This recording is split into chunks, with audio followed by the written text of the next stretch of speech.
Work out பண்ணணும் படுக்க போகும்போது. இல்லை மெல்லமாக பேசினாலும் கேட்டுரும். ஐயோ தெரியுமா? நான் இனிமேல் வாயை திறக்க மாட்டேன். வணக்கம். புத்தம் புது பொலிவுடன் உங்கள் டிவி.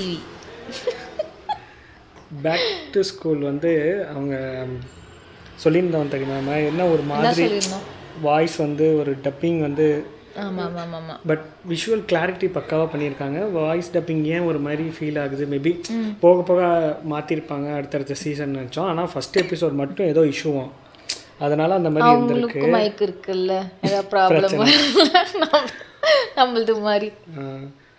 அதனால 2வது எபிசோட்லேருந்து பார்த்தா நல்லாயிருக்கும், நீங்கள் பாருங்கள் அப்படின்னாங்க. இல்லைனாலும் பார்த்து தானே ஆகணும், சீரியஸ் எடுத்தாச்சு, கண்டினியூ பண்ணி தானே ஆகணும். என்ன இன்னைக்கு ரொம்ப குசியாக இருக்கீங்களே? ஏன்னு தெரிஞ்சால் கீழே கமெண்ட் பண்ணுங்க. கொசு தொலை தாங்கலப்பா. பாப்போமா? சொல்ல அதுதான் சொல்ல வரேன். நீங்கள் நடுவில் பேசி நான் மைண்ட் டைவர்ட் பண்ணுறேன். நான் என்ன சொன்னேன், பிஜிஎம் போடுறப்ப நம்ம பேசுறது ஓகே, அவங்க டைலாக் பேசும்போது நம்ம பேசக்கூடாதுல்ல, அதுக்காக நான் அக்கா சொன்னேன். திருந்திட்டேன். ஆக்சுவலாக என்னன்னா, எங்களுதுல வந்து ஹெச்எம், நான் படித்தது கேர்ள்ஸ் ஸ்கூல் தானே, ஹெச்எம் வருவாங்க. அவங்க என்னன்னா லன்ச் டைமில் இருக்காது மேக்ஸிமம். ஏன்னா லன்ச் டைமில் யாரும் பெருசாக கண்டுக்க மாட்டாங்க. நம்ம ஏதாவது மிஸ்ஸுங்க போயிட்டு நோட் எடுத்துகிட்டு வர, ஸ்டாஃப் ரூம் வந்து நோட் எடுத்துகிட்டு வர சொல்லுது, இல்லை பெண்ணு வாங்கி எடுத்துகிட்டு வர சொல்லுது, அது மாதிரி ஏதாவது சொல்லுவாங்களா? அப்போ நம்ம எடுத்துகிட்டு வரும்போது பார்த்தா இவங்க ரவுண்ட்ஸில் இருப்பாங்க. மாட்டினோம்னா அந்த மாதிரி டயத்தில் படிச்சுன்னா ஒரே ஓகே ஆட்டிக்கிட்டு ஜாலியாக பேசுகிறாராம்.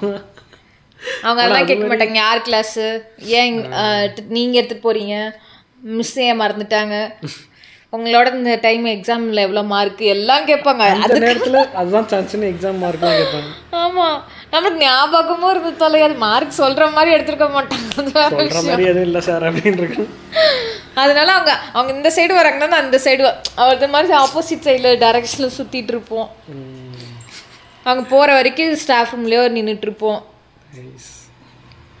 அதெல்லாம் நல்லா ஞாபகம் பார்க்கும்போது கனெக்ட் ஆகுது. சப்போஸ் ஸ்டாஃப் ரூமில் வந்துட்டாங்கன்னா வேறு ஸ்டாஃப், நம்ம கிளாஸ்க்கு வர மிஸ்ஸுங்களே வேறு இருப்பாங்களே யாராவது ஸ்டாஃப் ரூமில், அவங்கள்ட்ட போய் ஏதோ டவுட் கேட்குற மாதிரி, நான் அவங்களுக்கு தான் மிஸ்ஸு தான் கூப்பிட்ருக்காங்கன்ற மாதிரி அமைதியாக விட்டுருவாங்கலாம்.